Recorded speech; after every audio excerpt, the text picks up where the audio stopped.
Hi hello welcome to Bharat sports Telugu. Fans ready అయిపోండమ్మా. Mumbai Indians రాత మార్చే మొనగాడు వస్తున్నాడు. ఐపీఎల్ 2024 సీజన్ ముంబై ఇండియన్స్ కు కలిసి రావడం లేదు. ఇప్పటి వరకు ఆడిన 3 మ్యాచ్లో ఓటమి పాలై పాయింట్ల పట్టికలో అట్టడుగున నిలిచింది. కొత్త కెప్టెన్ హార్దిక్ పాండ్యా వచ్చినా ఆ జట్టు తలరాత మారడం లేదు. అయితే ఇలాంటి ఆందోళనల మధ్య ఎంఐ జట్టుకు తాజాగా గుడ్ న్యూస్ వచ్చింది. T20 specialist batsmen Suryakumar Yadav fitness సాధించాడు. అతి త్వరలో అతడు ముంబై ఇండియన్స్ జట్టులో చేరే అవకాశం ఉంది. సూర్యకుమార్ యాదవ్ చీలమండ, హెర్నియా సర్జరీలు చేయించుకుని బెంగళూరులోని నేషనల్ క్రికెట్ అకాడమీలో కోలుకుంటున్నాడు.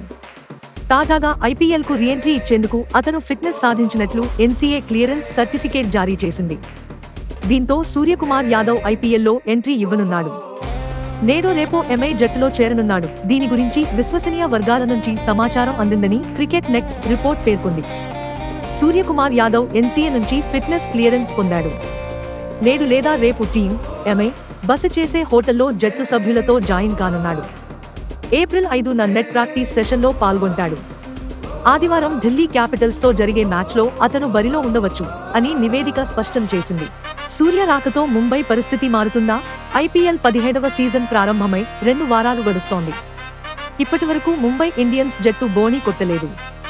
ఆడిన 3 మ్యాచ్లో ఓటమి పాలైంది. సూర్యకుమార్ యాదవ్ రాకతో ఆ జట్టు బ్యాటింగ్ లైనప్ మరింత బలోపేతం అవుతుందనడంలో సందేహం లేదు. అతని రాకతో ముంబై విజయాల బాట పడుతుందో లేదో వేచి చూడాలి. ఇలాంటి స్పోర్ట్స్ అప్డేట్స్ కోసం like, share, subscribe to Bharat sports Telugu.